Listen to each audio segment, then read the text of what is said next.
ಸಮಸ್ತ ನಾಡಿನ ಎಲ್ಲ ಸ್ಪರ್ಧಾ ಮಿತ್ರರಿಗೆ ಸ್ವಾಗತ. ಇನ್ನು ಮುಂದೆ ಎಜುಕಾರ್24 ಈ ಒಂದು ಆನ್ಲೈನ್ ಪ್ಲಾಟ್ಫಾರ್ಮ್ನಲ್ಲಿ ನಿಮಗೆ ಕಂಪ್ಯೂಟರ್ ವಿಷಯ ಕುರಿತು ಸಂಪೂರ್ಣವಾದ ಮಾಹಿತಿಯನ್ನು ನೀಡಲಾಗಿದೆ. ಇದರಲ್ಲಿ ಆ್ಯನಿಮೇಷನ್ ಎಫೆಕ್ಟ್ ಅಂದರೆ ಕಂಪ್ಯೂಟರ್ ಬಂದಾಗ ಜಸ್ಟ್ ಇದು ಭಾರತದ ಮೊದಲ ಕಂಪ್ಯೂಟರ್, ಇದು ಪ್ರಪಂಚದ ಮೊದಲ ಕಂಪ್ಯೂಟರ್ ಎಂಬ ಈತ ಆ್ಯನಿಮೇಷನ್ ಎಫೆಕ್ಟ್ ಹೊಂದಿರುವಂತಹ ಅದ್ಭುತವಾದ ಕ್ಲಾಸನ್ನು ಇನ್ನು ಮುಂದೆ ಎಜುಕಾರ್24 ನಿಮಗೆ ನೀಡಲಿದೆ. ಭಾಳಷ್ಟು ವಿದ್ಯಾರ್ಥಿಗಳಿಗೆ ಈ ಒಂದು ಕಂಪ್ಯೂಟರ್ ಬಂದಾಗ ಡೈರೆಕ್ಟಾಗಿ ನಾವು ಬೋರ್ಡ್ ಮೇಲೆ ಎಕ್ಸ್ಪ್ಲೇನ್ ಮಾಡಿದ್ರೆ ಬೇಗ ಅರ್ಥ ಆಗಲ್ಲ. ಅದೇ ಏನಾದ್ರು ಸ್ವಲ್ಪ ಆ್ಯನಿಮೇಷನ್ ಎಫೆಕ್ಟ್ ಹಾಕಿ, ಸ್ವಲ್ಪ ಗ್ರಾಫಿಕ್ ಡಿಸೈನ್ ಕೊಟ್ಟು, ಬ್ಯಾಕ್ಗ್ರೌಂಡ್ ಮ್ಯೂಸಿಕ್ ಕೊಟ್ಟು, ಸ್ವಲ್ಪ ಏನಪ್ಪ ನಿಮಗೆ ಅಟ್ರಾಕ್ಷನ್ ಆಗೋ ಥರ ನಾವೇನೋ ಸ್ವಲ್ಪ ಕ್ರಿಯೇಟಿವ್ ಆಗಿ ಈ ಒಂದು ಕ್ಲಾಸನ್ನು ಕೊಟ್ಟಿದ್ದಕ್ಕೆ ಎಲ್ಲರಿಗೂ ಮೈಂಡಲ್ಲಿ ಬೇಗ ಉಳ್ಕೊಂಡು. ಯಾಕಪ್ಪ ಅಂದರೆ ಒಂದು ಅರ್ಥ ಮಾಡ್ಕೊಡ್ರಿ, ಇವತ್ತು ಈ ಒಂದು ಸ್ಪರ್ಧಾತ್ಮಕ ಪರೀಕ್ಷೆಯಲ್ಲಿ ಕೇವಲ ಒಂದೇ ಒಂದು ಆನ್ಸರ್ ಶೀಟ್ ಇದೆ. 32 ಪೇಜ್ಗಳು ಕ್ವಶನ್ ತಾವು, ಅವನೇ ಕ್ವಶನ್ ಕೊಡ್ತಾನೆ, ಅವನೇ ಆನ್ಸರ್ ಕೊಡ್ತಾನೆ. ಜಸ್ಟ್ ನೀ ಏನು ಮಾಡ್ಬೇಕಲ್ಲಿ ಗೆಸ್ ಮಾಡಿ ಆನ್ಸರ್ ಮಾಡಬೇಕು. ಇಲ್ಲಿ ಯಾವುದೇ ಕಾರಣಕ್ಕೂ ಓದ್ಕೊಂಡು ಹೋಗಿ ಬರೆಯೋಂಗಿಲ್ಲ. ನಿಮ್ಮ ಡಿಗ್ರಿ ಲೈಫಲ್ಲಿ ಹೆಂಗಿತ್ತು ರೀ, ಜಸ್ಟ್ ಒಂದೇ ಒಂದು ಕ್ವಶನ್ ಪೇಪರ್ ಇತ್ತು, 32 ಪೇಜ್ ಬರೆದಿತ್ತು. ನೈಟ್ ಒಂದು ಕೇಸೆ ಬುಕ್ ಎಲ್ಲ ಫೋನ್ ಓದ್ತಪ್ಪ ಅಂತಿಕೋರಿ, ಆಮೇಲೆ ಕೇಸೆ ಜಸ್ಟ್ ಒಂದು 32 ಮಾರ್ಕ್ಸ್ ಬರೋದು ಪಾಸ್. ಬಟ್ ಅದೇ ಈ ಒಂದು ಸ್ಪರ್ಧಾತ್ಮಕ ಪರೀಕ್ಷೆಯಲ್ಲಿ no copy cheat, no slip, ಓಕೆನಾ. ಜಸ್ಟ್ ಇಲ್ಲಿ ಗೆಸ್ ಮಾಡಿ ಆನ್ಸರ್ ಮಾಡೋದು. ಆದ್ರೆ ಗೆಸ್ ಅಂದರೆ ಹೆಂಗೆ ಮಾಡಬೇಕು, ಏನು ಕೇಳ್ತಾನೆ ಕ್ವಶನ್, ನಾ ಏನು ಓದ್ಬೇಕಂತ ಬಂದಾಗ ಈ ಒಂದು ಸ್ಪರ್ಧಾತ್ಮಕ ಪರೀಕ್ಷೆಯಲ್ಲಿ ಪೇಪರ್ ಅಂತ ಇರುತ್ತೆ. ಆ ಪೇಪರ್ ಹೇಳಿಕೊಡ್ತೈತೆ ಏನಪ್ಪ ಅಂದ್ರೆ ಸಾಮಾನ್ಯ ಜ್ಞಾನ, ಸಾಮಾನ್ಯ ಅಧ್ಯಯನ, ಜನರಲ್ ನಾಲೆಜ್, ಈ ಥರ ಓಡಿಸ್ಬಿಡ್ತಾವೆ. IAS ಕೇಸಲ್ಲಿ GS ಪೇಪರ್ ಅಂತ ಬರುತ್ತೆ. IAS ಕೇಸಲ್ಲಿ ಮೇನ್ಸ್, ಪ್ರಿಲಿಮ್ಸ್, ಇಂಟರ್ವ್ಯೂ ಅಂತ ಇರುತ್ತೆ. ಆದರೆ ಪ್ರಿಲಿಮ್ಸ್ ಅಂತ ಬಂದಾಗ GS ಅಂತ ಇರುತ್ತೆ. GS ಅಂದರೆ ಏನು, ಜನರಲ್ ಸ್ಟಡೀಸ್, ಅಂದರೆ ಒಂದು ವಿಷಯ ಬಗ್ಗೆ ಜನರಲ್ ನಾಲೆಜ್ ಕೇಳ್ತಾನ. PH ನಿರ್ಧಾರ ಕೇಳಲ್ಲ. ಇಲ್ಲಿ ಕಣ್ಣನ್ನು ಬಂದಾಗ ಕಣ್ಣಿನ ಕುರಿತು ಮಹತ್ವ ಕೇಳ್ತಾನ, ರಚನೆ ಕೇಳ್ತಾನೆ, ಆಪ್ರೇಷನ್ ಮಾಡುವ ಲೆವೆಲ್ಗೆ ಕೇಳುವುದಿಲ್ಲ. ಅರ್ಥ ಆಗ್ತೇನ. ಅದೇ ಥರ ಕಂಪ್ಯೂಟರ್ ಬಂದಾಗ ಅದರಲ್ಲಿ ಒಂದು ಎಕ್ಸಾಂಪಲ್ ತಗೋಬೇಕು, ಕೀಬೋರ್ಡ್ ಬಂದಾಗ ಕೀಬೋರ್ಡ್ನಲ್ಲಿ ಉದ್ದವಾದ ಕೀ ಯಾವುದು, ಅದೇ ಥರನಾಗಿ ಶಿಫ್ಟ್ ಅಂದರೆ ಏನು, ಎಸ್ಕೇಪ್ ಅಂದರೆ ಏನು, ಎಂಟರ್ ಅಂದರೆ ಏನು, ಡಿಲೀಟು, ಬ್ಯಾಕ್ ಸ್ಪೇಸ್ಗಿರೋ ಡಿಫ್ರೆನ್ಸ್ ಏನು, ಓಕೆನಾ. ಮತ್ತು ಕೀಬೋರ್ಡಲ್ಲಿ ಎಷ್ಟು ಕೀಸ್ ಇದಾವೆ, ಫಂಕ್ಷನ್ ಕೀಸ್ ಯಾವುವು, ಅವು ಏನು ಕೆಲಸ ಮಾಡ್ತಾವೆ, ಈ ಥರ ಕೀಸ್ ಬಗ್ಗೆ ಕೇಳಿದ ಹೊರತಾಗಿ ಯಾವುದೇ ಕಾರಣ ಕೀಬೋರ್ಡ್ ಬಗ್ಗೆ ಇತಿಹಾಸ ಕೇಳಿಲ್ಲ. ಯಾಕಪ್ಪ ಅಂದರೆ ಇವಾಗ ಸ್ಪರ್ಧಾತ್ಮಕ ಪರೀಕ್ಷೆಯಲ್ಲಿ ಕಂಪ್ಯೂಟರ್ ವಿಷಯ ಹೆಚ್ಚಾಗಿ ಕೇಳ್ತಾ. ಯಾಕೆ ಗೊತ್ತ್ರಿ, ನಾಳೆ ನೀವು ಡಿಪಾರ್ಟ್ಮೆಂಟ್ ಪಾಸಾಗಿ ಹೋದ್ಮೇಲೆ ನೆನಪಿರಲಿ, ಆ ಡಿಪಾರ್ಟ್ಮೆಂಟಲ್ಲಿ ಕಂಪ್ಯೂಟರ್ ಕಂಪಲ್ಸರಿ ಬೇಕು. ಇವತ್ತೆಲ್ಲ ಕ್ಷೇತ್ರದಲ್ಲಿ ಕಂಪ್ಯೂಟರ್ ಬಳಸ್ತಾರೆ. ಅಂಥ ಟೈಮಲ್ಲಿ ನೀನು ಕಂಪ್ಯೂಟರ್ ಕಲಿಯೋದು ಹೋಗಿ ಕೇಸಿ ಅಲ್ಲೇನು ಮಾಡ್ಬೇಕು ಅನ್ಕೊಂಡು, ಅದಕ್ಕೋಸ್ಕರ ನೀನು ಆದಷ್ಟು ಟೈಮ್ ಕಂಪ್ಯೂಟರ್ ಕಲ್ತ್ಕೊಂಡು ಡಿಪಾರ್ಟ್ಮೆಂಟಿಗೆ ಬಾ, ಜಾಬಿಗೆ ಬಾ ಅನ್ನೋ ಉದ್ದೇಶಕ್ಕೋಸ್ಕರ ಇವತ್ತು ಕಂಪ್ಯೂಟರ್ ಕಾನ್ಸೆಪ್ಟ್ ಇಟ್ಟಿದೆ. ಅದರಲ್ಲಿ ಕಂಪ್ಯೂಟರ್ ಕಾನ್ಸೆಪ್ಟಲ್ಲಿ ಒಂದು ನೆನಪಿರಲಿ, ಸಣ್ಣ ಪುಟ್ಟ ಕ್ವಶನ್ ಇರೋಲ್ಲ. ಇವತ್ತು ಭಾಳ ಜನ ಏನೋ ಒಂದು 4 ಕ್ವಶನ್ ತರ್ತಾರೆ, ಇದ್ರ ಬಗ್ಗೆ ಐಡಿಯಾ ಇಲ್ಲಾರ್ದೇ ಬಂದು ಕ್ಲಾಸ್ ಇರ್ತಾರೆ. ಬಟ್ ನೆನಪಿರಲಿ, ನೀವು ಯಾವುದೇ ಸಬ್ಜೆಕ್ಟ್ನ ಓದ್ಕೊಂಡೋಗಿ ಕ್ಲಾಸ್ ಮಾಡ್ಬೋದು. ಕಂಪ್ಯೂಟರ್ ಬಂದಾಗ ಹ್ಯಾಕಿಂಗ್, ವೆಬ್ ಬ್ರೌಸರ್ಗೆ ಮೊನ್ನೆ ನೆನಪಿರಲಿ, ಅದು ಹ್ಯಾಕರ್ಸ್ ಯೂಸ್ ಮಾಡ್ತಾರೆ. ಅದ್ರ ಬಗ್ಗೆ ಮೊನ್ನೆ PC ಎಕ್ಸಾಮಲ್ಲಿ ಕೇಳೋಣ. ಅದೇ ಥರ ಕೋಡಿಂಗ್ ಅಂತ ಬರುತ್ತೆ, ಲೆಕ್ಕ ಮಾಡೋದಿದೆ, ಮೆಂಟಲ್ ಅಬಿಲಿಟಿ ಇದೆ, ಮತ್ತು ಲ್ಯಾಂಗ್ವೇಜ್ ಬರ್ತಾವ್ರಿಗೆ, ಆ ಲ್ಯಾಂಗ್ವೇಜ್ ಬಗ್ಗೆ ಸ್ವಲ್ಪ ಕೇಳ್ತಾನೆ. ಮತ್ತು MS ಆಫೀಸ್ ಪ್ರಾಕ್ಟಿಕಲ್ ಸಬ್ಜೆಕ್ಟ್ ಇದೆ, ಅಲ್ಲಿ ಜನರಲಾಗಿ ಕೇಳ್ತಾನೆ ಕ್ವಶನ್ಸ್. ಅಲ್ಲಿ ಕೇಳೋ ಕ್ವಶನ್ಸು ಅಷ್ಟು ಪ್ರಾಕ್ಟಿಕಲ್ ನಾಲೆಜ್ ಇದ್ದವರಿಗೆ, ಅದ್ರ ಬಗ್ಗೆ ಅನುಭವ ಇದ್ದವ್ರಿಗೆ ಹೇಳೋಕ್ಕಾಗತ್ತೆ. ಹೊರತಾಗಿ ಸಣ್ಣ ಪುಟ್ಟ ನಾರ್ಮಲ್ ಇದ್ದು ಪೀಪಲ್ಸ್ ಹೇಳೋಂಗೆ ಬರಲ್ಲ. ನೆನಪಿ, ನಾ ಭಾಳಷ್ಟು ಯೂಟ್ಯೂಬ್ ಚಾನಲ್ ನೋಡೀನಿ, MS Office, Word, Excel, PowerPoint ಬಗ್ಗೆ ಹೇಳೋ ಟೈಮಲ್ಲಿ ಅವ್ರಿಗೆ ನೆಟ್ಟಿಗೆ ಹೇಳೋಕ್ಕೆ ಬರಲ್ಲ. ಸ್ವಲ್ಪ ಜನ, ಎಲ್ಲರಲ್ಲ ಸ್ವಲ್ಪ ಜನ. ಸೊ ಅದಕ್ಕೋಸ್ಕರ ಸ್ವಲ್ಪ ನೀವು ಕೂಡ ಅಷ್ಟೇ. ಇವತ್ತು ಈ ಒಂದು ಸ್ಪರ್ಧಾತ್ಮಕ ಪರೀಕ್ಷೆಯಲ್ಲಿ ಕಂಪ್ಯೂಟರ್ ಬಂದಾಗ ಇನ್ಪುಟ್ ಔಟ್ಪುಟ್ ಅಂತ ಬರ್ತಾರೆ. ಈ ಇನ್ಪುಟ್ ಅಂತ ಬಂದಾಗ ಅದನ್ನು ಹೇಗೆ ಬೆಳೆಸಬೇಕು, ನಮ್ಮ ಜೀವನದಲ್ಲಿ ಅವುಗಳ ಕುರಿತು ಆಗುವಂಥ ಅನುಕೂಲತೆಗಳು, ಅನಾನುಕೂಲತೆಗಳು. ಕ್ಯಾಮ್ರಾ ಅಂತ ಬರ್ತಾರೆ, ಕ್ಯಾಮ್ರಾನು ಇನ್ಪುಟ್.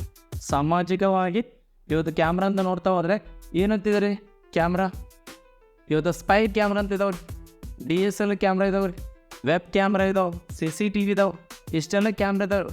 ಇವುಗಳನ್ನ ಹೆಂಗೆ ಬಳಸ್ಬೇಕು, ಎಲ್ಲಿ ಬಳಸ್ತಾರ, ಅವುಗಳ ಮಹತ್ವ ಏನು, ಅವುಗಳನ್ನ ನೀವು ಹೆಂಗೆ ರಕ್ಷಣೆ ಪಡಿಬೇಕು. ಅರ್ಧದಲ್ಲಿ ನಿಮ್ಮ ಮೊಬೈಲ್ ಕ್ಯಾಮ್ರಾ ಇರುತ್ತೆ, ಅದರಿಂದ ನೀವು ಹೆಂಗೆ ರಕ್ಷಣೆ ಪಡಿಬೇಕು. ಈ ಥರ ಭಾಳಷ್ಟು ವಿಷಯ ಇರ್ತದೆ. ಅವ್ರಿಂದ ಹೆಂಗೆ ಡಾಟಾ ಕಾಪಾಡಬೇಕು, ಅಲ್ಲಿ ಡಾಟಾ ಹೆಂಗೆ ಹ್ಯಾಕ್ ಮಾಡ್ತಾರೆ, ಅಲ್ಲಿ ಸೆಕ್ಯೂರಿಟಿ ಏನು ಮಾಡಬೇಕು, ಯಾವ ಸಾಫ್ಟ್ವೇರ್ ಯೂಸ್ ಮಾಡಬೇಕು, ಯಾವ್ದು ಯೂಸ್ ಮಾಡಬಾರ್ದು, ಅಲ್ಲಿ ಮೆಮೊರಿ ಹೆಂಗೆ ಯೂಸ್ ಮಾಡಬೇಕು, ಈ ಥರ ಭಾಳಷ್ಟು ವಿಷಯಗಳು ಇಲ್ಲಿ ಕಂಪ್ಯೂಟರ್ ಬಗ್ಗೆ. ನಿಮ್ಮ ಜೀವನದಲ್ಲಿ ನೀವು ಕಂಪ್ಯೂಟರ್ನ ಹೇಗೆ ಬೆಳೆಸಬೇಕು, ಕಂಪ್ಯೂಟರ್, ಮೊಬೈಲ್ ಎರಡೂ ಒಂದೇ, ಇವುಗಳನ್ನ ಹೇಗೆ ಬಳಸಬೇಕು, ಅವುಗಳಿಂದ ನೀವು ಯಾವ ಥರ ರಕ್ಷಣೆ ಪಡಿಬೇಕೆಂಬ ವಿಷಯನ ಇಟ್ಕೊಂಡೇ ಕ್ವಶನ್ ಕೇಳಿದ್ರೆ ಭಾಳಷ್ಟು. ನಾನು ಭಾಳಷ್ಟು ಎಕ್ಸಾಮಲ್ಲಿ ನಡೆದಂಥ ಕ್ವಶನ್ ಪೇಪರ್ ಅನಲೈಸ್ ಮಾಡಿದಾಗ ನಿಮ್ಮ ರಿಯಲ್ ಲೈಫ್ಗೆ ಅನುಕೂಲ ಆಗುವಂಥ ಕ್ವಶನ್ ಕೇಳಿದಾಗ, ಓಕೆನಾ. ಇವತ್ತು ಕೀಬೋರ್ಡ್ ಬಂದಾಗ ಕೂಡ ಅಲ್ಲಿ ಅನುಕೂಲ ಆಗೋ ಥರ ಕೇಳ, ಕೀಬೋರ್ಡ್ ಹೋಗಿ ತಿಳ್ಕೊಳ್ರಿ ಎಂಬ ವಿಷಯವನ್ನು ಇಟ್ಕೊಂಡೇ ಕ್ವಶನ್ ಕೇಳಿದ ಹೊರತಾಗಿ ಕೀಬೋರ್ಡ್ ಬಗ್ಗೆ ಇತಿಹಾಸ ಕೇಳಿಲ್ಲ. ನಮ್ಮ ಜನ ಏನು ಮಾಡ್ತಾರೆ ಹೇಳಿದ್ರೆ ಕೀಬೋರ್ಡ್ ಇತಿಹಾಸ ಓದಕ್ಕೆ ಹೋಗ್ತಾರೆ. ಇದೇನಾದ್ರು ಹಿಸ್ಟ್ರಿ ಸಬ್ಜೆಕ್ಟಾ, ಕಂಪ್ಯೂಟರ್ ಟೆಕ್ನಿಕಲ್ ಸಬ್ಜೆಕ್ಟ್, ಟೆಕ್ನಿಕಲ್ ಓದ್ಬೇಕು. ಮೌಸನ್ ಬಂದಾಗ ಮೌಸನ್ ಚೇಟ್ನ ಓದಂಗಿಲ್ಲ, ಮೌಸ್ನ ಒಂದು ಕಾರ್ಯಾಚರಣೆ ಬಗ್ಗೆ ಓದ್ಬೇಕು. ಅರ್ಥ ಆಯ್ತಲ್ರಿ? ಇವತ್ತು ಒಂದು ಆ್ಯಪ್ ಬಂದತಿ ಕರೆ, ಆ ಆ್ಯಪ್ ಯಾರು ರಿಲೀಸ್ ಮಾಡಿದ್ರು, ಯಾರಿಗೋಸ್ಕರ, ಅದರ ಉದ್ದೇಶ ಇವೇನು, ಮತ್ತು ಯಾವ ಡಿಪಾರ್ಟ್ಮೆಂಟ್ ರಿಲೀಸ್ ಮಾಡಿ, ಈ ಥರ ಓದ್ಬೇಕು ಕಾಂಪಿಟೇಟಿವ್ ಎಕ್ಸಾಮ್. ಅದ್ರ ಬಿಟ್ಟು ಅದನ್ನ ಹೆಂಗೆ ತಯಾರು ಮಾಡ್ತಾರೆ, ಯಾವ ಸಾಫ್ಟ್ವೇರ್ ಬಳಸ್ತಾರ, ರ್ಯಾಮ್ ಎಷ್ಟು ಇರಬೇಕು, ಪ್ರೊಸೆಸರ್ ಎಷ್ಟು ಇರಬೇಕು, ಎಷ್ಟು ಜನ ತಯಾರು ಮಾಡಿದ್ರು, ಇವೆಲ್ಲ ಓದೋ ಅವಶ್ಯಕತೆ ಇದೆಯೋ ಇಲ್ಲವೇ ಇಲ್ಲ. ಇವತ್ತು ಸ್ಪರ್ಧಾತ್ಮಕ ಪರೀಕ್ಷೆ ಕಂಪ್ಯೂಟರ್ ವಿಷಯದ ಮೇಲೆ ಓದಬೇಕಂದ್ರೆ, ಬಟ್ ಅವೆಲ್ಲ ವಿಷಯಗಳು ಭಾಳ ಜನ ಗೊತ್ತೇ ಇಲ್ಲ. ಗೊತ್ತಿಲ್ಲ ಅಂದ್ರೆ ಏನರ್ಥ, ಕ್ವಶನ್ ಪೇಪರ್ ಬಿಡಿಸಿಲ್ಲ ನಾವು. ನಾ ಏನಪ್ಪಾರ ಇದುವರೆಗೆ ನಡೆದಂತಹ 1000+ ಕ್ವಶನ್ನ ಬಿಡಿಸಿದ್ದೀನಿ. ಸೊ ಅದೇ ಥರನಾಗಿ ಈ ಒಂದು ಎಜುಕಾರ್ಡ್ 24ನಲ್ಲಿ ನಿಮಗೆ ಚಾಪ್ಟರ್ ವೈಸ್ ಕ್ವಶನ್ ಬ್ಯಾಂಕನ್ನು ಹಾಕಲಾಗಿದೆ. ನೆನಪಲ್ಲಿ ಅಲ್ಲಿ ನೋಟ್ಸ್ ಆ್ಯಂಡ್ ಬುಕ್ಸ್ ಅಂತ ಬರುತ್ತೆ. ಅಲ್ಲಿ ಓದಪ್ಪ ನಿಮಗೆ ಕಂಪ್ಯೂಟರ್ ವಿಷಯ ಕುರಿತು ಇದುವರೆಗೆ ನಡೆದಂತಹ ಎಲ್ಲ ಎಕ್ಸಾಮಾಗಿ ಏನೇನು ಕ್ವಶನ್ ಕೇಳಿ ಎಲ್ಲವೂ ಚಾಪ್ಟರ್ ವೈಸ್ ಕೊಡಲಾಗಿದೆ. ಅದ್ರ ಕೆಳಗಡೆ ಒಂದು 15 ಪಾಯಿಂಟ್ಸ್. ಸೊ ನಿಮ್ಗೆ ಏನಪ್ಪಾರ ಸಿಂಪಲ್ ಸಿಂಗಲ್ ಲೈನ್ ಕ್ವಶನ್ ಏನಪ್ಪಾರ ಸ್ವಲ್ಪ ನೋಡ್ಕೊಡಿ. ನಿಮಗೆ ವಿಷಯ ಓದೋಕ್ಕಾಗಿಲ್ಲ ಅಂತ ಕರಿ ಎಕ್ಸಾಮ್ ಟೈಮಲ್ಲಿ ಕ್ವಿಕ್ ರೀಸನ್ ಆಗೋ ಉದ್ದೇಶಕ್ಕೋಸ್ಕರ ಅಲ್ಲಿ ನಿಮಗೆ ಒಂದು 15 ಪಾಯಿಂಟ್ಸ್ ಕೊಟ್ಟಿದೆ. ಆ 15 ಪಾಯಿಂಟ್ಸ್ ಓದ್ಕೊಂಡು ಓಕೆ, ಇಲ್ಲ ಕ್ವಶನ್ ಬ್ಯಾಂಕ್ ಓದ್ಕೊಂಡು ಬರುತ್ತೆ. 2 ಸೇಮ್ ಇದಾವ್ರಿ, 2ರಲ್ಲಿ 1 ಓದ್ಕೊಡ್ರಿ, 1 ಓದ್ಮೇಲೆ ಇನ್ನೊಂದು ನೋಡ್ರಿ ಈಸಿಯಾಗಿ ಅರ್ಥ ಆಗುತ್ತೆ. ಅದು ಬೇರೆ ಇದು ಬೇರೆ ಏನಿಲ್ಲ. ಯಾಕಂದ್ರೆ ಕರೆ ನಿಮಗೆ ವಿಷಯ ಬಂದಾಗ ಸರಳವಾಗಿ ಕೊಡಬೇಕು. ಏನು ಬಂದ ನಿಮಗೆ ಕಂಪ್ಯೂಟರ್ ವಿಷಯ ಮೇಲೆ ಹೇಗೆ ಓದಬೇಕು, ಯಾವುದನ್ನು ಓದಬೇಕು, ಎಷ್ಟು ಓದಬೇಕು, ಯಾವ ಥರ ಅರ್ಥ ಮಾಡಿಕೊಳ್ಬೇಕು ಎಂಬ ಸಂಪೂರ್ಣವಾದ ಮಾಹಿತಿಯನ್ನು ಎಜುಕಾರ್ಡ್ 24 ಆ್ಯಪ್ನ ನಿಮ್ಮ ಮೊಬೈಲ್ ಡೌನ್ಲೋಡ್ ಮಾಡ್ಕೊಂಡಿರ್ತೀವಿ. ನಿಮ್ಮ ಫ್ರೆಂಡ್ಸ್ಗೂ ಶೇರ್ ಮಾಡಿ.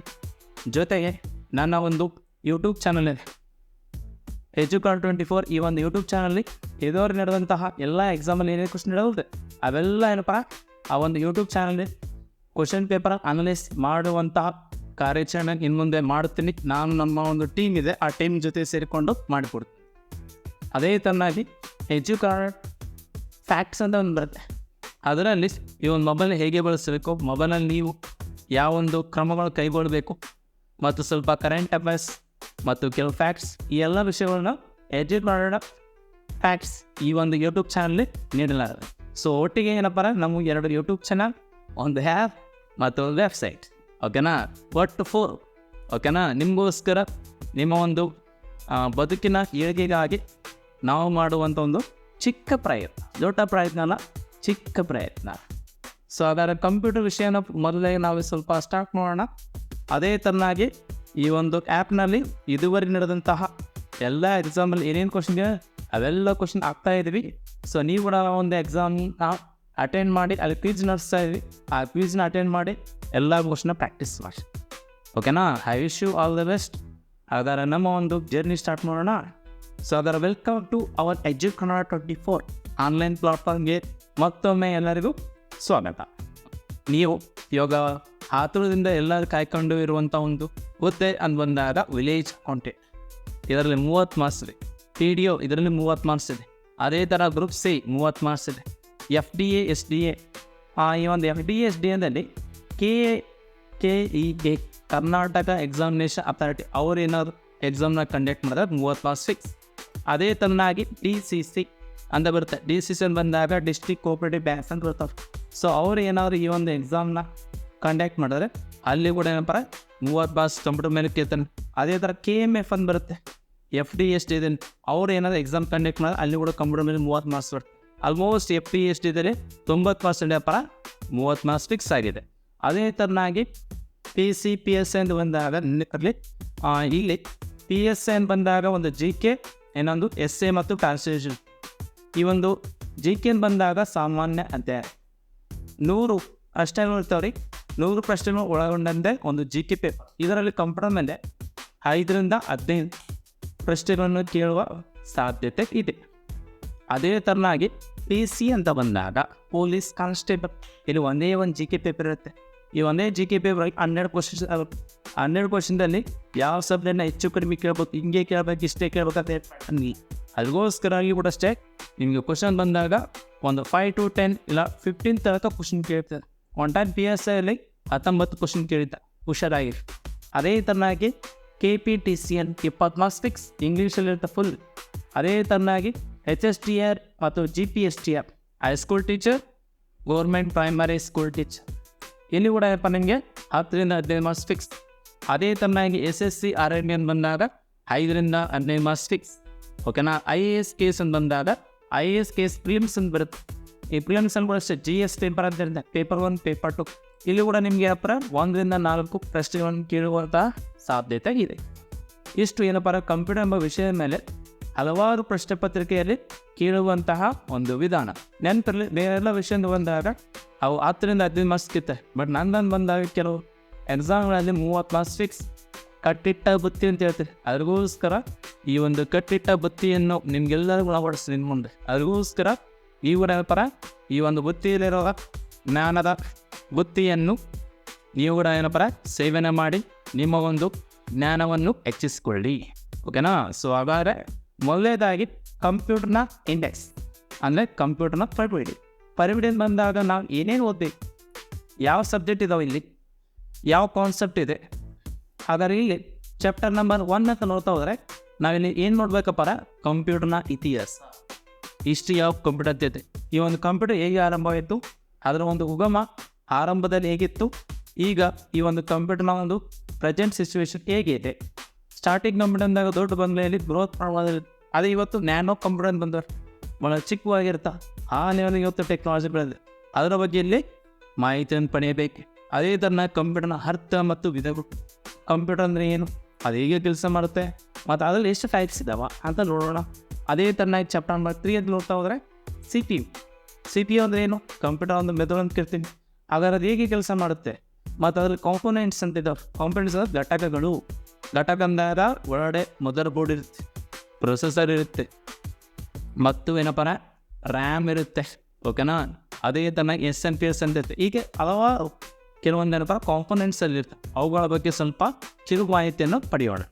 ಜೊತೆಗೆ ಇನ್ಪುಟ್ ಔಟ್ಪುಟ್ ಅಂತ ಬರುತ್ತೆ. ಇನ್ಪುಟ್ ಔಟ್ಪುಟ್ ಅಂದಾಗ ಇದರಿಂದ ಆಗುವಂಥ ಅನುಕೂಲತೆಗಳು ಅನಾನುಕೂಲತೆಗಳು. ಓಕೆನಾ. ಮೊನ್ನೆ ಮೈಕ್ರೋಫೋನ್ ಅಂತ ಯಾರೋ ಬಳಸ್ಕೇಸಿ ಎಕ್ಸಾಮಲ್ಲಿ ಕಾಪಿ ಚೀಟ್ ಮಾಡಿದಂತ ಅದನ್ನು ಕಂಡುಹಿಡಿದಿದ್ರು. ಸೊ ಈ ಥರ ಕೆಲವೊಂದು ಬಯೋಮೆಟ್ರಿಕ್ ಅಂತ ಬರ್ತಾರೆ. ಬಯೋಮೆಟ್ರಿಕ್ ಬಂದಾಗ 80 ತೆಗಿಸಿಟ್ ಮಾಡ್ತಾರೆ, ಅಮೌಂಟ್ ಕೆಲವೊಂದು ಜನ ತೆಗಿತಾರೆ. ಅದೇ ಥರ ಇಲ್ಲಿಗಲ್ ಆಗಿ ಕೂಡ ಬಳಸ್ತಾರೆ. ಹಾಗಾಗಿ ಒಂದು ಬಯೋಮೆಟ್ರಿಕ್ ಹೇಗೆ ನೀವು ಬಳಸಬೇಕು, ಅದರಲ್ಲಿ ನೀವು ಕೈಗೊಳ್ಳಂತೂ ಸೂಕ್ತ ಕ್ರಮಗಳೇನು, ಸೊ ಈ ಒಂದು ಬಯೋಮೆಟ್ರಿಕ್ ಆಪ್ಷನ್ನ ಹೇಗೆ ಆಫ್ ಮಾಡಬೇಕು, ಯಾವಾಗ ಆನ್ ಮಾಡಬೇಕು ಅನ್ನುವಂಥ ಮಾಹಿತಿಯನ್ನು ಕೂಡ ಪಡೆಯೋಣ. ಅದೇ ಥರನಾಗಿ ಇನ್ಪುಟ್ ಮತ್ತು ಔಟ್ಪುಟ್ ನಮ್ಮ ಜೀವನದಲ್ಲಿ ಪ್ರಮುಖವಾಗಿ ನಾವು ತಿಳಿದುಕೊಳ್ಳಲೇಬೇಕಾದಂಥ ವಿಷಯ ಅರ್ಥಾಯ್ತಲ್ಲ. ಅದೇ ಥರನಾಗಿ ನೆಕ್ಸ್ಟ್ ನೋಡೋಣ ಚಾಪ್ಟರ್ ನಂಬರ್ 5 ಹಾರ್ಡ್ವೇರ್ ಡಿವೈಸ್ ಅಂತಿದೆ. ಹಾರ್ಡ್ವೇರ್ ಡಿವೈಸ್ ಅಂದಾಗ ಯಾವುದನ್ನು ನೀವು ಟಚ್ ಮಾಡ್ತಾವೆ ಹಾರ್ಡ್ವೇರ್, ಯಾವುದನ್ನು ಟಚ್ ಮಾಡೋಕ್ಕಲ್ಲ ಸಾಫ್ಟ್ವೇರ್. ನಿಮ್ಮ ದೇಹದಲ್ಲಿ ಹಾಪ್ ಅಂತಿದ್ರೆ ಅದು ಸಾಫ್ಟ್ವೇರ್. ಕೈ ಕಾಲು ಮೂಗು ಕಣ್ಣು ಇವೆಲ್ಲ ಹಾರ್ಡ್ವೇರ್. ಅದೇ ಥರ ಕಂಪ್ಯೂಟರ್ ಬಂದಾಗ ಮೊಬೈಲ್ ಅಂತ ಬಂದಾಗ ಎರಡೂ ಒಂದೇ. ಸೊ ಇಲ್ಲಿ ಮೊಬೈಲಲ್ಲಿ ಏನಪ್ಪ ಕ್ಯಾಮ್ರಾ, ಸ್ಪೀಕರು, ಟಚ್ ಸ್ಕ್ರೀನ್ ಇವೆಲ್ಲ ಹಾರ್ಡ್ವೇರ್ಸ್. ಅದರೊಳಗಿರೋ ಸಾಫ್ಟ್ವೇರ್ಸ್ ಅಂತ ಬಂದಾಗ ಟಚ್ ಮಾಡೋಕ್ಕಾಗಲ್ಲ, ಜಸ್ಟ್ ಕಮ್ಯುನಿಕೇಟ್ ಮಾಡ್ತೀವಿ ನೋಡ್ತೀವಿ. ಅವು ಸಾಫ್ಟ್ವೇರ್ಸ್ ವಾಟ್ಸಪ್, ಇನ್ಸ್ಟಾಗ್ರಾಮ್, ಸ್ಪೇಸ್ ಅವು ಹೇಗೆ ಕೆಲಸ ಮಾಡ್ತವೆ, ನಾವು ಯಾವ ಸಾಫ್ಟ್ವೇರ್ ಬಳಸಬೇಕು, ಯಾವುದನ್ನು ಬಳಸಬಾರ್ದು, ಮತ್ತು ಅದರಿಂದ ಆಗುವಂತಹ ಅನುಕೂಲತೆಗಳು ಅನಾನುಕೂಲತೆಗಳು, ಮತ್ತು ನಾವು ನಮ್ಮ ಡೇಟಾವನ್ನು ಕಾಪಾಡಲು ನಾವು ಬಳಸೋದು ಸಾಫ್ಟ್ವೇರ್ಸ್ ಯಾವುವು, ಮತ್ತು ಒಳ್ಳೆ ಸಾಫ್ಟ್ವೇರ್ ಯಾವುದು, ಕೆಟ್ಟ ಸಾಫ್ಟ್ವೇರ್ ಯಾವುದು, ಅವುಗಳ ಬಗ್ಗೆ ಕೂಡ ತಿಳ್ಕೋಬೇಕು. ಅದೇ ಥರನಾಗಿ chapter number 7 very interesting concept ಏನಪ್ಪ ಅಂದರೆ ಕಂಪ್ಯೂಟರ್ ವೈರಸ್ ಅಂತ. ವೈರಸ್ ಅಂದರೆ ಏನು, ಹೇಗೆ ಹ್ಯಾಕ್ ಮಾಡ್ತಾರೆ ಅಂತ ಹೇಳಲ್ಲ, ಹೇಗೆ ಹ್ಯಾಕ್ ಮಾಡಿದ್ರಲ್ಲ ಅದರಿಂದ ನಿಮ್ಮ ಒಂದು ಡಾಟಾವನ್ನು ಹೇಗೆ ಕಾಪಾಡಬೇಕು, ಅದರಿಂದ ನೀವು ಕೈಗೊಳ್ಳುವಂತಹ ಸೂಕ್ತ ಕ್ರಮಗಳೇನು ಅನ್ನೋ ಒಂದು ಮಾಹಿತಿಯನ್ನು ಹೇಳ್ಕೊಡೋಣ. ಹುಷಾರಾಗಿರಿ. ಕಂಪ್ಯೂಟರ್ ವೈರಸ್ ಅಂತ ಬಂದಾಗ ಇವತ್ತು ಇದೊಂದು ಬೈಕ್ ಇದ್ದಾರೆ. ಬೈಕ್ ಅಂತ ಬಂದಾಗ ನಾ ಬೈಕ್ ಯೂಸ್ ಮಾಡಿದೆ ಅದಕ್ಕೆ ಯೂಸ್ ಮಾಡ್ತೀನಿ, ಜಸ್ಟ್ ಟ್ರಾವೆಲ್ ಮಾಡೋಕ್ಕೆ ಯೂಸ್ ಮಾಡ್ತೀನಿ. ಅದೇ ಕಳ್ಳರು ಅದಕ್ಕೆ ಯೂಸ್ ಮಾಡ್ತಾರೆ, ಕಳ್ತನ ಮಾಡೋಕ್ಕೆ ಯೂಸ್ ಮಾಡ್ತಾರೆ. ಓಕೆನಾ. ಅದೇ ಥರ ಬೈಕ್ ಕನೆಕ್ಟ್ ಮಾಡ್ತಾರೆ. ಸೊ ಒಬ್ಬರು ಗಾಳಿಗೆ ಆಡಿಸ್ತಿರ್ತಾರೆ, ಒಬ್ಬರು ನಾರ್ಮಲ್ ಹೋಗ್ತಿರ್ತಾರೆ. ಸೊ ಇದನ್ನೆಲ್ಲ ಕಾಮನಾಗಿ ಕಲಿಬೇಕಿದೇನು ರೀ, ಬೈಕಿನ ಕಲಿಬೇಕು. ಕಲಿತ ಮೇಲೆ ಒಬ್ಬರು ಡ್ರೈವ್ ಮಾಡ್ತಾರೆ, ಒಬ್ಬರು ರೇಸಿಂಗ್ ಮಾಡ್ತಾರೆ, ಒಬ್ಬರು ಕಳ್ತನ ಮಾಡ್ತಾರೆ. ಸೊ ಅದೇ ಥರ ವೈರಸ್ ಅನ್ನೋದು ಒಂದು ಡ್ರೈವಿಂಗ್ ಇದ್ದಾರೆ, ಬೈಕ್ ಇದ್ದಂಗೆ. ಎಲ್ಲರೂ ಅದನ್ನು ಆ ಬೈಕ್ನ ಡ್ರೈವ್ ಮಾಡೋದು ಕಲಿಬೇಕು. ಕಲಿತ ಮೇಲೆ ಒಳ್ಳೆಯದನ್ನು ಮಾಡಿರಿ, ಕೆಟ್ಟದಾದ ವೈರಸ್ ಅಂತ ಬಂದಾಗ ಕೂಡ ಅಷ್ಟೇ. ಇಲ್ಲಿ ಒಳ್ಳೆಯದಿದೆ, ಕೆಟ್ಟದಿದೆ. ಈ ಒಂದು ವೈರಸ್ನ ಕೆಲವು ಜನ ಒಳ್ಳೆ ರೀತಿಯಿಂದ ಬಳಸ್ತಾರೆ, ಇನ್ನೂ ಕೆಲವು ಜನ ಕೆಟ್ಟದಿಂದ ಬಳಸ್ತಾರೆ. ಅದರಿಂದ ಹೇಳೋ ಕಾನ್ಸೆಪ್ಟ್ ನಿಮಗೆ ವಿಷಯ ಬಂದಾಗ ಸಂಪೂರ್ಣವಾಗಿ ಅದ್ರ ಬಗ್ಗೆ ಹೇಳೋಣ. ಅದೇ ಥರ ನೆಕ್ಸ್ಟ್ ಕಂಪ್ಯೂಟರ್ನ ಭದ್ರತೆ, ಕಂಪ್ಯೂಟರ್ ಸೆಕ್ಯೂರಿಟಿ. ನೀವು ನಿಮ್ಮ ಒಂದು ಕಂಪ್ಯೂಟರ್ ಹೇಗೆ ಕಾಪಾಡಬೇಕು, ಆ ಒಂದು ಡಾಟಾ ಹ್ಯಾಕ್ ಆಗಲಾರ್ದೇ, ಡಾಟಾ ಲೀಕೇಜ್ ಆಗಲಾರ್ದೆ ಹೇಗೆ ಕಾಪಾಡಬೇಕು. ಇವತ್ತು ಭಾಳಷ್ಟು ಕಡೆ ಸ್ಟೇಷನ್ಗಳಲ್ಲಿ ವೈಫೈ ಫ್ರೀ ಅಂತ ಹೇಳ್ತಾರೆ. ಯಾಕೆ ವೈಫೈ ಫ್ರೀ ಕೊಡ್ತಾರೆ, ಅಲ್ಲಿನ ಡಾಟಾ ಹೇಗೆ ಹ್ಯಾಕ್ ಮಾಡ್ತಾರೆ ಅನ್ನೋ ಒಂದು ಮಾಹಿತಿನ ಇಲ್ಲಿ ನೋಡೋಣ. ಸೊ ಅಲ್ಲಿ ನಿಮ್ಮ ಒಂದು ಡಾಟಾನ ಹೀಗೆ ಕಾಪಾಡಬೇಕನ್ನೋ ವಿಷಯ ಹುಷಾರಾಗ್ಯಾರ. ಓಕೆನಾ. Next internet and it's components.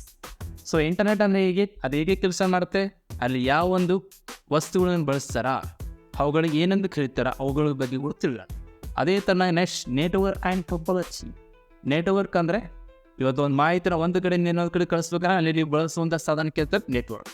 ನಿಮ್ಮ ಮೊಬೈಲ್ ನೆಟ್ವರ್ಕ್ ಇಲ್ಲ ಅಂತ ಹೇಳ್ತಾರೆ, ಹೌದಲ್ರಿ.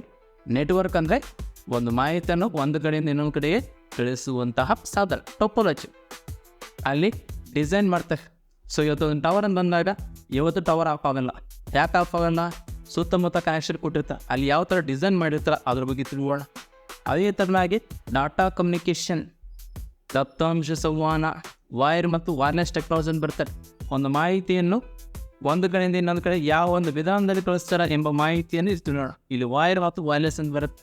ಅದೇ ಥರ ಕಂಪ್ಯೂಟರ್ನ ಭಾಷೆಗಳು, ಕಂಪ್ಯೂಟರ್ ಲ್ಯಾಂಗ್ವೇಜ್ ಅಂತ ಬರುತ್ತೆ. ಇವತ್ತು WhatsApp, Instagram, Facebook, games, mobile apps ಇವೆಲ್ಲರನ್ನ ಹಾಕೋಳ್ರಿ, ಇಲ್ಲಿ ಲ್ಯಾಂಗ್ವೇಜ್ ಇರ್ತಾವ. ಆ ಲ್ಯಾಂಗ್ವೇಜಿಂದನೇ ಇವತ್ತು ನೀವು ನನ್ನ ಒಂದು ಕ್ಲಾಸ್ನ ಕೇಳ್ತಾ ಇದ್ರಿ, ಇಲ್ಲಿ ನನ್ನ ಸಾಫ್ಟ್ವೇರ್ ಮುಖಾಂತರ ಕೇಳ್ತಾರೆ. ಈ ಒಂದು ಸಾಫ್ಟ್ವೇರ್ ತಯಾರು ಮಾಡೋಕೆ ನಾನು ಬಳಸ್ತಂತ ಈ ಒಂದು ಕಂಪ್ಯೂಟರ್ನ ಭಾಷೆಗಳು ಇಲ್ಲಿ ಭಾಳಷ್ಟು ಬರ್ತಾವೆ ರೀ. ಹೈ ಲೆವೆಲ್, ಲೋ ಲೆವೆಲ್ ಬರ್ತಾ ಈ ಒಂದು ಭಾಷೆಗಳು ತಿಳ್ಕೊಳತ್ತಿಕ್ಕರಿ ನೀವು ಕೊಟ್ಯಾಜ್ಗಳು ಆಗ್ಬೋದು. ಸಾರ್ದಾಗ್ದಲ್ರಿ ಬಿಸ್ನೆಸ್ ಯಾರಾದ್ರು ಮಾಡ್ಬೇಕನ್ನಂಗಿದ್ರೆ, ಯಾರ್ಯಾರು ಒಳ್ಳೆ ರೀತಿಯಲ್ಲಿ ಅಮೌಂಟ್ ಗಳಿಸ್ಬೇಕನ್ನಂದ್ರೆ ಈ ಒಂದು ಕ್ಲಾಸ್ನ ತಪ್ಪದೆ kit. Next logic gets, coding, decoding ಅಂತಾರೆ. ಸೊ ಇವತ್ತು ಪಾಸ್ವರ್ಡ್ ಅವೆಲ್ಲ ಹೆಂಗೆ ಕೆಲಸ ಮಾಡ್ತಾವ, ಕೆಲವು ಓವನಲ್ಲಿ ಪಾಸ್ವರ್ಡ್ ರೈಟ್ ಇಲ್ಲೋ ಪಾತಿಲ್ಲೋ. ಸೊ ಒಂದಟ ಪಾಸ್ವರ್ಡ್ ಮಾಡ್ತಿದ್ರು ಫಾರ್ಗೆಟ್ ಪಾಸ್ವರ್ಡ್ ಇತ್ತು, ಹೌದಲ್ರಿ. ಆ ಥರ ಹೆಂಗೆ ಕೆಲಸ ಮಾಡ್ತಾ ಅಂತೇಳಿ ಲಾಜಿಕ್ ಗಿಟ್ಸಲ್ಲಿ ಇಟ್ಕೊಡೋಣ. ಓಕೆನಾ. Next number system. Number system ಅಂತ ಬಂದಾಗ ಕೋಡಿಂಗ್, ಡಿಕೋಡಿಂಗ್. ಇವತ್ತು ನಿಮ್ಮ ಒಂದು ಮೊಬೈಲಲ್ಲಿ ಒಂದು ನಂಬರ್ ಕಂಡು ಅವ್ರ ಸಿಸ್ಟಮಲ್ಲಿ ಇನ್ನೊಂದು ನಂಬರ್ ಕಾಣುತ್ತೆ. ಇವತ್ತು ಬ್ಯಾಂಕ್ಗಳಲ್ಲಿ, ದೊಡ್ಡ ದೊಡ್ಡ ವೆಬ್ಸೈಟ್ಗಳಲ್ಲಿ ನಿಮಗೆ ಕೊಡುವಂಥ ಕೀಸ್ಗಳಾಗಲಿ, ರೆಫರೆನ್ಸ್ ಕೋಡ್ ಆಗಿರಲಿ, ಅವೆಲ್ಲ ಏನಪ್ಪ ಒಂದು ಕೋಡಿಂಗ್, ಡಿಕೋಡಿಂಗ್ ಸಿಸ್ಟಮ್. ಅದು ಹೆಂಗೆ ಮಾಡ್ತಾರಂತ ಇಲ್ಲಿ ತಿಳಿಯೋಣ ಅಂತ. ಸ್ವಲ್ಪ ಎರಡರ ಬಗ್ಗೆ ಕಲಿತಿದ್ರೆ ಸಾಕ್ರಿ, ಲೆಕ್ಕ ಮಾಡೋದು ಕಲಿಸ್ಕೊಡ್ತಂತ ಏನ್ತೀರಿ. ಅದಾದಮೇಲೆ ವೆರಿ ಇಂಪಾರ್ಟೆಂಟ್ ಕಾನ್ಸೆಪ್ಟ್. ಸೊ ನಮ್ಮ ಒಂದು ಕಂಪ್ಯೂಟರ್ಲಿ ಹೈಯೆಸ್ಟ್ ಆಗಿ ಮಾರ್ಕ್ಸ್ ಏನಾದ್ರು ಕೇಳ್ತಂತ ಕೇಳಿದ್ವಿ MS ಆಫೀಸ್. ಸೊ ಈ ಒಂದು MS ಆಫೀಸ್ ಯಾರೋ ಒಂದು CO ಯಾರಪ್ಪ ಹಂಗೆ ಸತ್ಯನಾಡೆಲ್ಲ, ಸ್ಥಾಪಕರು ಯಾರಪ್ಪ ಅಂದ್ರೆ ಬಿಲ್ ಗೇಟ್ಸ್. ಅವರ ಒಂದು ಇತಿಹಾಸವನ್ನು ಸ್ವಲ್ಪ ತಿಳಿಯೋಣ. ಅದಾದಮೇಲೆ MS ವರ್ಡ್, ಇದು ವೆರಿ ಇಂಪಾರ್ಟೆಂಟ್. ಮತ್ತು ಶಾರ್ಟ್ಕಟ್ ಕೀಸ್. MS ವರ್ಡಲ್ಲಿ ಸಪ್ರೇಟಾಗಿ ಶಾರ್ಟ್ಕಟ್ ಕೀಸ್ ನಾವು ಅವ್ರು ಓದ್ಬೇಕು. ನೀನು ಹಿಂದಿನ ಕಟ್ಟು, ಕಾಪಿ, ಪೇಸ್ಟ್ ಕೇಳ್ತಾ ಇದ್ದ ಅವೆಲ್ಲ ಬಿಟ್ಟಾರೆ ಹೊಸ್ದಾಗಿ ಕೇಳ್ತಾ ಇದ್ದೀನಿ. ಅದಕ್ಕೋಸ್ಕರ ಅಲ್ಲಿ ವರ್ಡ್ ಪ್ರಾಕ್ಟಿಕಲ್ ಕಲಿಸ್ಕೊಡ್ತೀನಿ. ನೆನಪಿನ ವರ್ಡ್ ಅಂದಾಗ ಅಷ್ಟು ಸಾಮಾನ್ಯ ಅಲ್ಲ ನೆನಪಿ. ಆ ಒಂದು ವರ್ಡ್ನ ಕಲ್ತು ನೀವು ಆ ಒಂದು ರಿಸ್ಯೂಮ್ ಮಾಡ್ಬೋದು, ಒಂದು ಬುಕ್ನೂ ಮಾಡ್ಬೋದು. ನೆನಪಿ ಅಷ್ಟು ಚೆನ್ನಾಗಿರುತ್ತೆ. ಮತ್ತು ಅದ್ರಲ್ಲಿ ಭಾಳ ಡೀಪ್ ಆ್ಯಂಡ್ ಡೆಪ್ತ್ ಕೇಳ್ತಾನೆ. ಪ್ರಾಕ್ಟಿಕಲ್ ಬೇಕೇ ಬೇಕು. ನೆನಪಿಲ್ಲ ರಾಜ್ಕುಮಾರ ಇವತ್ತು ಭಾಳಷ್ಟು ಜನ ಹೇಳ್ತಾರೆ, ಅವ್ರ ಬಗ್ಗೆ ಹೇಳ್ಬಾರ್ದು. ಬಟ್ ನಾನು ನೋಡಿರೋ ಪ್ರಕಾರ ಅದು ತುಂಬ ಪ್ರಾಕ್ಟಿಕಲ್ ಸಬ್ಜೆಕ್ಟ್ ಇದು. ಸೊ ಈ ಒಂದು ಸಬ್ಜೆಕ್ಟ್ ನೀವು ಹೇಳ್ತಾರೆ ನಿಮಗೇನು ಅನುಭವ ಇದೆ ಬಂದಾಗ, ನನ್ನದೇನಪ್ಪಾರ ಕಂಪ್ಯೂಟರ್ ಕೋಚಿಂಗ್ ಸೆಂಟರ್ ಓಪನ್ ಮಾಡಿದೆ. ಎಲ್ಲಿ? ರಾಯಚೂರು ಡಿಸ್ಟಿಕ್ ಮಾನ್ವಿ ತಾಲೂಕಲ್ಲಿ ಇಸ್ರೋ ಕಂಪ್ಯೂಟರ್ ಅಂತಿದೆ. ESRO ಕಂಪ್ಯೂಟರ್ ಗೂಗಲಲ್ಲಿ ಸರ್ಚ್ ಮಾಡಿ ಬರುತ್ತೆ. ಆ ಒಂದು ಸಂಸ್ಥೆಯಲ್ಲಿ 2 ವರ್ಷ ಕಂಪ್ಯೂಟರ್ ಕೋಚಿಂಗ್ ಸೆಂಟರ್ ನಾನೇ ಓಪನ್ ಮಾಡಿ, ನಾನೇ ಸ್ವತಃ ಡೈರೆಕ್ಟರ್ ಹಾಕಿಸಿ 2 ವರ್ಷ ಕಂಪ್ಯೂಟರ್ ಕೋಚಿಂಗ್ ಸೆಂಟರ್ ಓಪನ್ ಮಾಡೀನಿ. ಅದಾದಮೇಲೆ 3 ವರ್ಷ ಕಾಂಪಿಟೇಟಿವ್ ಟೀಚ್ ಮಾಡಿದೆ. ಟೋಟಲ್ ಆಗಿ 5 ವರ್ಷ ಎಕ್ಸ್ಪೀರಿಯನ್ಸ್ ಇದೆ ನೆನಪಿರಲಿ. ಆ ಒಂದು ಎಕ್ಸ್ಪೀರಿಯನ್ಸ್ ಮೇಲೆ ಹೇಳ್ತಾ ಇದ್ದೀನಿ. ಅದಾದಮೇಲೆ ನೆಕ್ಸ್ಟ್ ಪವರ್ ಪಾಯಿಂಟ್ ಅಂತ ಬರುತ್ತೆ. ಪವರ್ ಪಾಯಿಂಟ್ ಅಂತ ಬಂದಾಗ ನೆನಪಿರಲಿ, ಈ ಒಂದು ಪವರ್ ಪಾಯಿಂಟ್ ಅಂದಾಗ ಆ್ಯನಿಮೇಷನ್ ಎಫೆಕ್ಟ್, ಯಾವುದು ಇನ್ಶಾಟು, ಕೈನ್ ಮಾಸ್ಟರು, VN ಮತ್ತು ಭಾಳಷ್ಟು ಎಡಿಟಿಂಗ್ ಸಾಫ್ಟ್ವೇರ್ ಬಳಸಲಿದೆ. ಅವೆಲ್ಲಕ್ಕೆ ಮೂಲ ಕಾರಣ ಇದೆ ಪವರ್ ಪಾಯಿಂಟ್. ಸೊ ನೀವೇನೋ ಒಂದು ಎಡಿಟಿಂಗ್ ಮಾಡ್ಬೇಕಂತ ವಿಡಿಯೋ ಎಡಿಟಿಂಗ್ ಪವರ್ ಪಾಯಿಂಟಲ್ಲೂ ಮಾಡ್ಬೋದು. ಅದೇ ಕೈನ್ ಮಾಸ್ಟರ್ ಅಂತ ಬಂದಾಗ ಇದಕ್ಕೆ 3 ವರ್ಷ. ಓಕೆನಾ. ಸೊ ಇಲ್ಲಿ ಮಾಡ್ಬೋದು, ಅಲ್ಲಿ ಮಾಡೋದು ಆ್ಯನಿಮೇಷನ್ ಎಫೆಕ್ಟ್ ಅಂತ ಬರುತ್ತೆ. ಸೊ ಇದರ ಒಂದು ಶಾರ್ಟ್ಕಟ್ ಕೀಸ್ ಕೂಡ ವೆರಿ ಇಂಪಾರ್ಟೆಂಟ್. ಅದೇ ಥರ ಎಕ್ಸೆಲ್ ಅಂತ ಬರುತ್ತೆ, ಇಲ್ಲಿ ಫಾರ್ಮುಲಾಸ್ ಬರ್ತಾವೆ ನೆನಪಿ. ಮತ್ತು ಶಾರ್ಟ್ಕಟ್ ಕೀಸ್ ಬರ್ತಾವೆ. Word, Excel, PowerPoint shortcut keys separate ಇದಾವೆ. ನೀವು ಸಪ್ರೇಟ್ ಓದ್ಬೇಕು. ಒಂದೇ ಮಾಡಿ ಯಾರೊಬ್ಬರು ಹಿಂಗೆ ಶಾರ್ಟ್ಕಟ್ ಕೀಸ್ ಒಂದೇ ಮಾಡಿ ಪ್ರೆಸೆಂಟ್ ಕರಿ, ಅವ್ರಿಗೆ ಸ್ವಲ್ಪ ಕೈ ಮುಗಿದ ಕೀಸ್ ಹೊರಗೆ ಬರ್ಬೇಡ್ರಿ. ಯಾಕಂದ್ರೆ ಎಲ್ಲ ಶಾರ್ಟ್ಕಟ್ ಕೀಸ್ ಒಂದೇ ಥರ ಇಲ್ಲ, ಡಿಫ್ರೆಂಟ್ ಎಕ್ಸಾಮ್ ಅವ್ರನ್ನೇ ಕೇಳ್ತಾ ಇದ್ದಾರೆ. ಓಕೆನಾ. ಅದೇ ಥರನಾಗಿ ನುಡಿ ಅಂತ ಬರುತ್ತೆ. ನುಡಿ ಬಗ್ಗೆ ಭಾಳಷ್ಟು ಎಕ್ಸಾಂಪಲ್ ಒಂದು ಅಕ್ಷರ ಕೊಡ್ತಾನೆ ರೀ, ಅದನ್ನು ಹೇಗೆ ಟೈಪ್ ಮಾಡಿದ್ರೆ ಕೇಳ್ತಾನೆ. ಇಲ್ಲಾಂದ್ರೆ ಇಂಗ್ಲೀಷಲ್ಲಿ ಒಂದು ವರ್ಡ್ ಕೇಳ್ತಾನೆ, ಅದು ಕನ್ನಡದಲ್ಲಿ ಹೀಗೆ ಆಗುತ್ತೆ ಅಂತ ಕೇಳ್ತಾನೆ. ಅದಕ್ಕೋಸ್ಕರ ನುಡಿನ ಎಲ್ಲ ಕಂಪಲ್ಸರಿ ಕಲಿಬೇಕು. ನಿಮ್ಮ ಮೊಬೈಲಿಂದ ಆಗಿರುತ್ತೆ ಸ್ವಲ್ಪ ಡಿಫಿಕಲ್ಟಿ, ಸ್ವಲ್ಪ ಜಾಸ್ತಿ. ನೆಕ್ಸ್ಟ್ ಜಿಮೇಲ್ ಅಂದರೆ ಹೇಗೆ, ಅದು ಹೇಗೆ ಬಳಸಬೇಕು. ಇವತ್ತು ಆ ಜಿಮೇಲ್ ಅಂತ ಬಂದಾಗ ಇಮೇಲ್ ಅಂದರೆ ಏನು, ಜಿಮೇಲ್ ಅಂದರೆ ಇರೋ ವ್ಯತ್ಯಾಸಗಳು ಇರ್ತಾರೆ ಯಾವಾಗ ಜಿಮೇಲ್ ಬಂದಾಗ. ಅದೇ ಥರ ಫೇಮಸ್ ಆ್ಯಪ್ಸ್ ಅಂತ ಬರುತ್ತೆ, ಅಪ್ಲಿಕೇಶನ್ಸ್. ಹೌದಾ, ಇವತ್ತು ಚಾಟ್ GPT ಕೇಳ್ತಾದ್ರೆ ಮೊನ್ನೆ ಗೂಗಲ್ ಡ್ರೈವ್ ಮೇಲೆ ಕೇಳೋಣ, ಜಿಮೇಲ್ ಬಗ್ಗೆ ಕೇಳೋಣ, ವಾಟ್ಸಪ್ ಮೇಲೆ ಕೇಳೋಣ, ಮತ್ತು ಅದೇ ಥರ ಹಿಂದುಗಡೆ ಟ್ವಿಟರ್ ಮೇಲೆ ಕೇಳೋಣ. ಅದ್ರಿಗೋಸ್ಕರ ಅದು CEO ಯಾರು, ಅದರ ಸ್ಥಾಪಕರು ಯಾರು, ಅದರ ಕೇಂದ್ರ ಸ್ಥಳ ಎಲ್ಲಿದೆ, ಆರಂಭದ ವರ್ಷ ಯಾವುದು, ಈ ಥರ ವಿಷಯಗಳ ಮೇಲೆ ಕೂಡ ಕ್ವಶನ್ ಆಗಿತ್ತು, ಅಲ್ಲಿ ತಿಳ್ಕೊಳ್ಳೋಣ. ಅದೇ ಥರ ಕಂಪ್ಯೂಟರ್ ಜನರಲ್ ನಾಲೆಜ್, ಕಂಪ್ಯೂಟರ್ ಬಗ್ಗೆ GK ಇರುತ್ತೆ ಅಂತ ಬಂದಾಗ ಇರುತ್ತೆ. ಈ ಒಂದು ಕಂಪ್ಯೂಟರ್ ಕ್ಷೇತ್ರದಲ್ಲಿ ಒಂದು ನೋಬೆಲ್ ಪ್ರೈಸ್ ಅಂತ ಬರುತ್ತೆ, ನಮ್ಮ ಕ್ಷೇತ್ರದಲ್ಲಿ ಕೊಡುವಂಥ ಒಂದು ಪ್ರಶಸ್ತಿ. ಇದುವರೆಗೆ ಎಕ್ಸಾಮೆಲ್ಲ ಆಗಿಲ್ಲ, ಬಟ್ ಯಾವಾಗಾದ್ರೂ ಆಗ್ಬೋದು. ಅದೇ ಥರನಾಗಿ ನಮ್ಮಲ್ಲಿ ಕೂಡ ಕೆಲವು ದಿನಾಚರಣೆ ಇದ್ದಾರೆ ಕಂಪ್ಯೂಟರ್ ಸಂಬಂಧಪಟ್ಟಂತೆ. ಇಂಟರ್ನೆಟ್ ಡೇ ಇದೆ, ಕಂಪ್ಯೂಟರ್ ಸಾಕ್ಷರತೆ ದಿನ ಅಂತ ಇದೆ, ಓಕೆನಾ, ಸಬ್ಮರೈನ್ ಡೇ ಅಂತಿದೆ. ಈ ಥರ ಕೆಲವೊಂದು ಡೇಸ್ ಇದಾವೆ. ಅದೇ ಥರನಾಗಿ ರೋಬೋಟ್ ಅಂತ ಬಂದಾಗ ಪ್ರಪಂಚದ ಮೊದಲ ರೋಬೋಟ್, ಇಂಡಿಯಾಸ್ ಫಸ್ಟ್ ರೋಬೋಟ್, ಮೊದಲ ಪೊಲೀಸ್ ರೋಬೋಟ್, ಮೊದಲ ಸ್ವಚ್ಛತೆ ರೋಬೋಟ್, ಈ ಥರ ಕೆಲವೊಂದು ವಿಷಯನ ಓದ್ಬೇಕು ನೀವು. ಅದೇ ಥರನಾಗಿ ಕಂಪ್ಯೂಟರ್ ಮೇಲೆ ಕರೆಂಟ್ ಅವೇರ್ಸ್. ಇವತ್ತು ಯಾರು ಒಂದು ಹೊಸ್ದಾಗಿ ವೈರಸ್ ಬರ್ಬೋದು, ಹೊಸ್ದಾಗಿ ಯಾವ ಸಾಫ್ಟ್ವೇರ್ ಬರ್ಬೋದು, ಹೊಸ್ದಾಗಿ ಏನೋ ಟೆಕ್ನಾಲಜಿ ಬರ್ಬೋದು, ಔಟ್ರ್ ಮೇಲೆ ಕೂಡ ಕ್ವಶನ್ ಕೇಳ್ತಾನೆ, ಅವುಗಳ ಓದ್ಕೋಬೇಕು ನೀನು. ಸೊ ಹಾಗಾದರೆ ಇಷ್ಟು ಏನಪ್ಪ ನೀವು ಕಂಪ್ಯೂಟರ್ ವಿಷಯ ಮೇಲೆ ತಿಳ್ಕೊಂಡಿದ್ದಕ್ಕೆ 30 ಮಾರ್ಕ್ಸ್ ಪಡಿಬೋದು. ಅರ್ಥಾಯ್ತನ್ರಿ. ಸೊ ಹಾಗಾದ್ರೆ ಏನು ಮುಂದೆ ಈ ಒಂದು ಕಂಪ್ಯೂಟರ್ ವಿಷಯ ಮೇಲೆ ಎಲ್ಲ ಕ್ಲಾಸ್ಗಳು ಏನಪ್ಪ ಸಂಪೂರ್ಣವಾಗಿ ತಿಳಿಸ್ಕೊಡ್ತಾ.